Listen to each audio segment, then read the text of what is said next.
Hello hi welcome नमस्ते, मैं नाम ऋतिक और आज हम फिर से बात करने वाले हैं एक और इंटरेस्टिंग कंसेप्ट के ऊपर। तो ये वीडियो सेमेस्टर 6 के उन बच्चों के लिए मोस्ट इंपोर्टेंट होने वाली है जिनके पास सब्जेक्ट है इंडियन ग्रोथ एंड डेवलपमेंट। चलिए शुरू करते हैं आज की वीडियो और आज हम बात करेंगे लेसन नंबर 4 के एक और इंपॉर्टेंट कंसेप्ट के बारे में, जहां हम बात करेंगे फॉरेन कैपिटल के बारे में, यानी कि इंडियन इकोनॉमी के उस टाइम पीरियड की जब इंडिया ध्यान दे रहा था ग्लोबलाइजेशन के ऊपर, लिबरलाइजेशन के ऊपर या फिर प्राइवेटाइजेशन के ऊपर।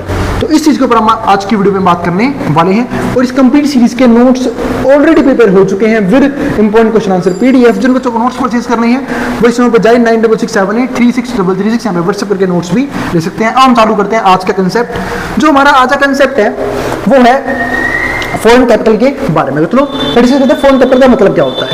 देखो, जब भी कोई भी इकोनॉमी परमिशन देती है डोमेस्टिक बिजनेस के अलावा फॉरेन बिजनेस को अपनी कंट्री में आने के लिए, उसको हम क्या बोलते हैं, एक तरह से फॉरेन कैपिटल हमारे कंट्री के अंदर आ रही है, यानी कि फॉरेन इन्वेस्टर्स आएंगे, वो अपना पैसा लेके आएंगे और डोमेस्टिक बिजनेस के अंदर अपना बिजनेस सेटअप करेंगे एज अ एमएनसी। ऐसा होता है ना बहुत सारी स्टेट्स, यानी कि बहुत सारी कंट्रीज जो है जहां पे मतलब कोई बिजनेस है, ठीक है, तो वो इंटरनेशनली बहुत सी कंट्रीज में काम कर रहा होता है, उसको क्या बोलते हैं, एमएनसी, मल्टीनेशनल कंपनी, यानी कि ऐसी कंपनी जो एक कंट्री के अलावा अदर कंट्रीज में भी परफॉर्म करती है। एक उसकी डोमेस्टिक कंपनी होती है, बाकी सब अदर कंट्रीज में भी परफॉर्म कर रही होती है। ऐसी बहुत सी कंट्री, ऐसी बहुत सारी कंपनीज मौजूद हैं। तो वही चीज यहाँ पे है। तो यहाँ पे क्या आता है, तो resolution acknowledged the importance of foreign capital in achieving rapid industrial development. तो हम जो है वो यहाँ पे एक क्या कर रहे हैं, एक प्रॉब्लम को रिजोल्व करने की कोशिश कर रहे हैं। किस प्रॉब्लम को? जैसे मैंने बात करी थी कि इंडिया ने स्टार्टिंग लेवल पे अपनी इकोनॉमी को बाउंड रखा था, यानी कि डोमेस्टिक इकोनॉमी के अंदर किसी भी बिजनेस को परमिशन नहीं थी कि वो यहाँ पे आए और बिजनेस करे, है ना, तो ताकि हम अपने डोमेस्टिक बिजनेस को, डोमेस्टिक इंडस्ट्रीज को सपोर्ट कर पाए। लेकिन धीरे धीरे हमने इसे ओपन कर दिया और ओपन करना भी जरूरी था। क्यों? क्योंकि देखो पॉइंट क्या लिखा हुआ है, resolution acknowledged the importance of foreign capital in achieving rapid industrial development, कि अगर हमें रैपिडली अपने इकोनॉमी को डेवलप करना है तो हमें ये चीज करनी ही पड़ती। तो while welcoming the inflow of foreign capital for its provision of capital goods and technical expertise, तो ये जरूरी की थी। While welcoming the inflow of foreign capital, देखिए फॉरेन कैपिटल हमारी कंट्री में आए for its provision of capital goods, और यही नहीं, कैपिटल गुड्स भी आए, टेक्निकल एक्सपर्टीज। इसमें क्या बोला था, अगर किसी भी डोमेस्टिक बिजनेस में कोई दूसरे बिजनेसेस किसी बाहर फॉरेन कंट्री के बिजनेस आते हैं तो वो फॉरेन कैपिटल लेके आते हैं। तो पहली बात वही, पैसा आ रहा है कहां से, विदेश से, तो फॉरेन करेंसी आ रही है। दूसरा पॉइंट क्या होता है, वो कहीं ना कहीं अपनी टेक्नोलॉजी लेके आते हैं, अपने एक्सपर्टीज लेके आते हैं, अपने इनोवेटिव आइडियाज लेके आते हैं, तो उन सबका बेनिफिट मिलता है एक डोमेस्टिक कंट्री को और अच्छे लेवल पे ग्रो करने में। तो वो चीज यहाँ पे थी। इसके अलावा The government stressed the need for careful regulation to protect national interest. यहाँ प्रोटेक्ट आएगा, तो यहाँ पे क्या आया, the need for careful regulation to protect national interest. और यहाँ पे जो है ना एक केयरफुल रेगुलेशन की जरूरत भी पड़ती है जिसके जरिए हम अपने नेशनल इंटरेस्ट को प्रोटेक्ट कर सके। जैसे मैं यहाँ पे एग्जांपल देता हूँ एक बात, इस बात का, क्या चीज़ कि कई बार पता है क्या होता है कि जैसे डोमेस्टिक बिजनेस को ना फॉरेन कंट्री के बिजनेस हार्म करने की कोशिश करते हैं, तो उस हार्म से बचाने के लिए रेगुलेशन भी होना चाहिए गवर्नमेंट का, ताकि गवर्नमेंट थोड़ा बहुत क्या हो, कंट्रोल हो हमारे फॉरेन बिजनेस पे भी और डोमेस्टिक बिजनेस पे भी, ताकि कोई भी फॉरेन बिजनेस हमारे डोमेस्टिक बिजनेस को हार्म ना कर पाए। तो ये चीज़ भी काफ़ी इंपॉर्टेंट थी। ठीक है, अब आते हैं अगले पॉइंट की तरफ, तो ये चीज़ भी ध्यान रखना। अब यहाँ पे अगला पॉइंट क्या आता है, assurance to foreign investors included. ठीक है, अब ये क्या है वो चीज़ समझते हैं। ठीक है, तो assurance to foreign investors included, कौन कौन चीज़ है जो फॉरेन इन्वेस्टर यहाँ पे इंक्लूड करके चलते हैं। इसमें एक बात और मैं ऐड ऑन करना चाहूँगा, वो क्या कि स्टार्टिंग में हमने एक चीज़ देखी थी, जो फॉरेन कंट्रीज थी, ठीक है, जो जैसे कि अब ब्रिटिशर्स थे, वो हमारे वहाँ पे आके इतने टाइम राज करके गए, ठीक है, उन्होंने कॉन्क्वेस्ट कर लिया था इंडिया पर, वो भी तो बिजनेस करने आए थे। तो इसलिए गवर्नमेंट ने ये इनिशिएटिव पहले ले रखे थे कि कोई भी अगर फॉरेन बिजनेस हमारे अंदर आता है तो वो हमें हार्म ना करे, इसके लिए रेगुलेशन होना बहुत जरूरी है। मतलब एक ऐसी बॉडी होना बहुत जरूरी है जो उनका ध्यान रखे। ठीक है, तो इस चीज के लिए यहाँ पे ये बात की गई थी। इसके बाद assurance to foreign investors included. अब ऐसी कौन कौन सी बातें हैं, कौन कौन से वादे हैं जो इंडियन गवर्नमेंट ने किए होंगे फॉरेन इन्वेस्टर्स के साथ, तो देखते हैं करके। तो पहला हमारे पास क्या आता है यहाँ पे, no discrimination between foreign and Indian enterprises in applying general industrial policy. मतलब किसी भी तरह का भेदभाव नहीं होना चाहिए फॉरेन कंट्री के लोगों के साथ या फिर और इंडियन इंटरप्राइजेस के बीच में, यानी कि हम जो है वो फॉरेन कंपनीज के बीच में या फिर फॉरेन इंडस्ट्री के बीच में और इंडियन इंडस्ट्री के बीच में किसी भी तरह का भेदभाव नहीं करेंगे, खासकर इंडस्ट्रियल लेवल के को लेके, ठीक है। दूसरा पॉइंट यहाँ पे क्या आता है, इसका मतलब ये है कि हम ऐसा ना करें कि जो अपने डोमेस्टिक बिजनेस को उसको ज्यादा सपोर्ट कर रहे हैं और जो फॉरेन बिजनेस उसको ज्यादा सपोर्ट नहीं कर रहे हैं। अगर हमने यहाँ पे ट्रेड को इजी किया है, ग्लोबलाइजेशन लेके आए हैं, तो हमें दोनों बिजनेस को इक्वली सपोर्ट करना होगा, वो चीज थी यहाँ पे। दूसरा पॉइंट क्या आता है, reasonable facilities for profit remittance and capital repatriation subject to the country's foreign exchange situation. इसका मतलब क्या है कि जो भी फैसिलिटीज प्रोवाइड की जानी चाहिए बिजनेस के लिए, ठीक है, वो करना होगा, ठीक है। तो वो चीज भी क्या है, काफी इंपॉर्टेंट है कि जो बिजनेसेस हैं वो प्रॉपर तरीके से रन किए जा सके, तो वो चीज काफी इंपॉर्टेंट थी यहाँ पे, ठीक है।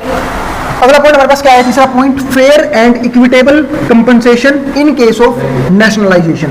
अब यहाँ पे क्या होना चाहिए, फेयर एंड इक्विटेबल कंपनसेशन, मतलब अगर किसी भी डोमेस्टिक बिजनेस ने किसी फॉरेन बिजनेस को एक्वायर कर लिया, या फिर गवर्नमेंट जो है वो किसी फॉरेन बिजनेस को नेशनलाइज कर रही है, यानी कि अपने कंट्रोल में लेके आ रही है, तो उसे एक अच्छा कंपनसेशन पे करना होगा जो वो बिजनेस डिजर्व करता है। वो चीज भी यहाँ पे ध्यान रखना, ठीक है। तो नेशनलाइजेशन होना चाहिए उस चीज का।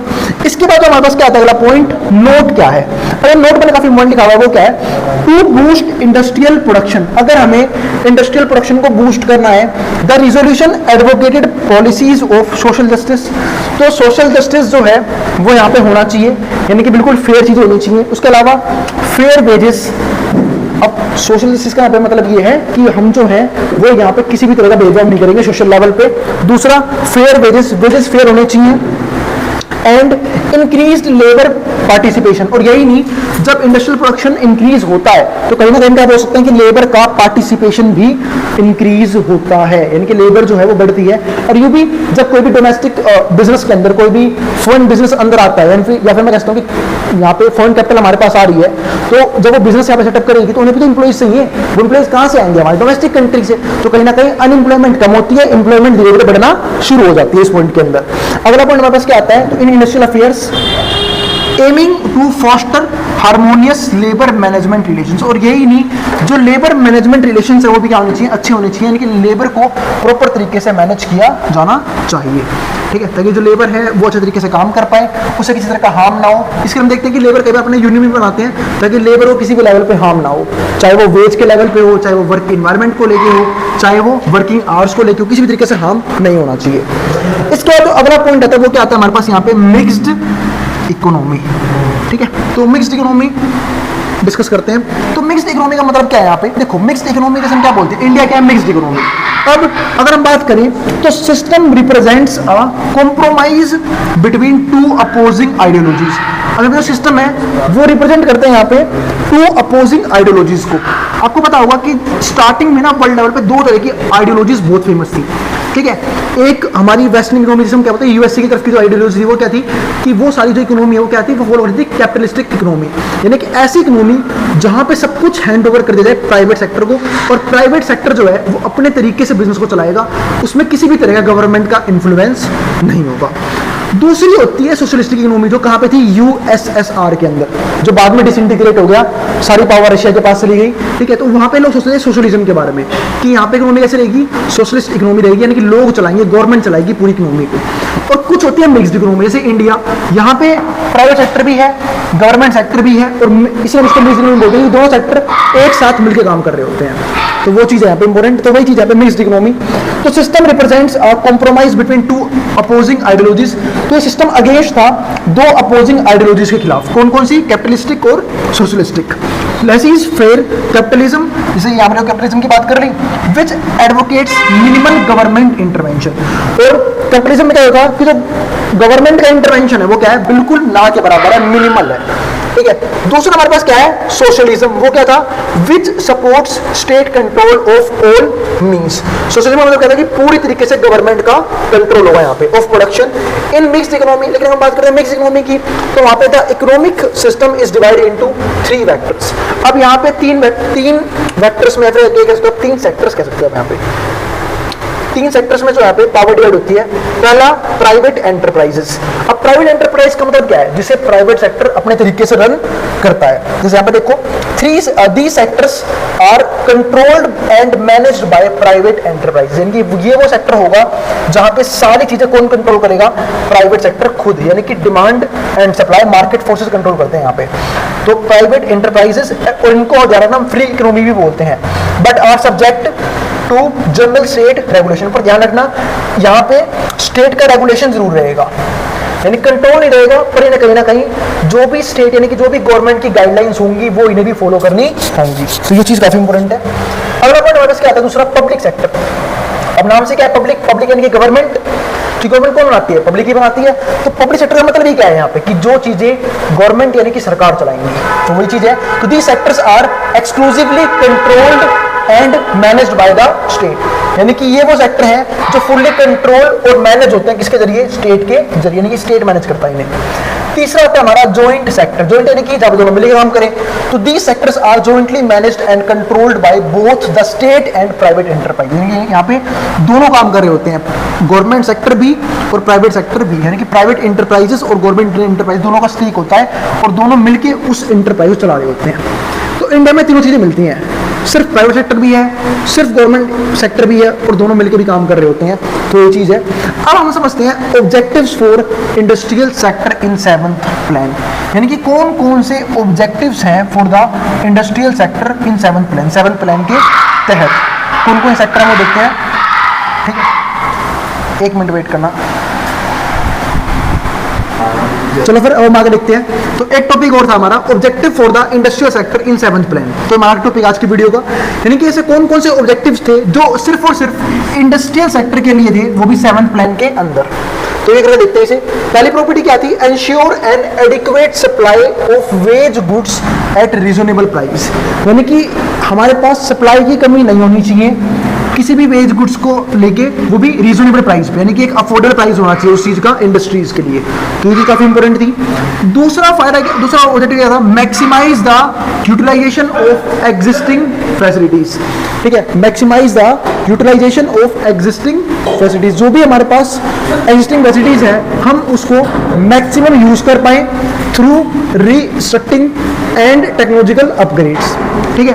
और जो टेक्निकल अपग्रेड्स हैं या फिर टेक्नोलॉजिकल एडवांसमेंट है वो भी काफी अच्छे तरीके से होने चाहिए इंडस्ट्रीज के अंदर, तभी जो हमारी इंडस्ट्रीज है वो अच्छे तरीके से डेवलप कर पाएगी। यानी कि जो भी अवेलेबल रिसोर्सेज है, एक तो पहले हमें उसे इफेक्टिवली और एफिशिएंटली यूज करना है, दूसरा technological upgradation time to time करनी है ताकि हम टेक्नोलॉजिकल लेवल पे भी इंडस्ट्रीज में डेवलप कर पाए। ठीक। अब तीसरा पॉइंट हमारे पास क्या है, develop industries with a large domestic market and export potential. हमें इंडस्ट्रीज डेवलप करनी है, वो भी किस लेवल पे, with a large domestic market, ताकि एक लार्ज डोमेस्टिक मार्केट हो, एंड एक्सपोर्ट पोटेंशियल, यानी कि एक्सपोर्ट का पोटेंशियल भी यहाँ पे होना चाहिए। यानी कि जब कोई भी बिजनेस जो है वो इंडस्ट्री जो डेवलप करती है तो पहले वो अपने आप को सेल्फ सस्टेन बनाती है। तो सेल्फ सस्टेन बनाने का मतलब क्या है कि पहले वो कहीं ना कहीं अपने आप को ग्रो करवाएगी, किस लेवल पे, डोमेस्टिक लेवल पे। और दूसरा मोटिव क्या होता है कि अगर एक्स्ट्रा प्रोडक्ट बना रहे हैं तो हम उसको एक्सपोर्ट करने के पास हमारे पास जो क्या ऑप्शन होने चाहिए, यानी कि दूसरी कंट्रीज में हमारे प्रोडक्ट की डिमांड भी होनी चाहिए ताकि हम अपनी इंडस्ट्रीज को और तेजी से डेवलप कर पाए। आज चाइना और इंडिया में तो फर्क है, तो चाइना है वो कहीं ना कहीं डेवलपमेंट कर रहा है, और डेवलपमेंट सिर्फ अपने कंजप्शन के लिए नहीं, उसके गुड्स की और उसकी सर्विस की demand all over the world की जा रही है, जिसकी वजह से उसकी इंडस्ट्रीज जो है काफी तरीके से डेवलप कर पा रही है। फोर्थ पॉइंट क्या है हमारे पास यहाँ पे, promote sunrise industries with high growth potential and relevance to India needs. और हमें जो है इंडस्ट्रीज डेवलप करनी है वो भी किस तरीके से, हाई ग्रोथ पोटेंशियल के साथ, एक अच्छे पोटेंशियल के साथ, दूसरा रेलिवेंस टू इंडियाज नीड, और इंडिया की नीड का होना चाहिए। यानी कि कुछ भी प्रोडक्ट बना रहे हैं, कोई सी इंडस्ट्री डेवलप कर ली जो हमारे काम की नहीं है, तो ऐसी इंडस्ट्रीज हमें अपने इंडिया के अंदर नहीं चाहिए, चाहे वो डोमेस्टिक हो चाहे वो फॉरेन हो।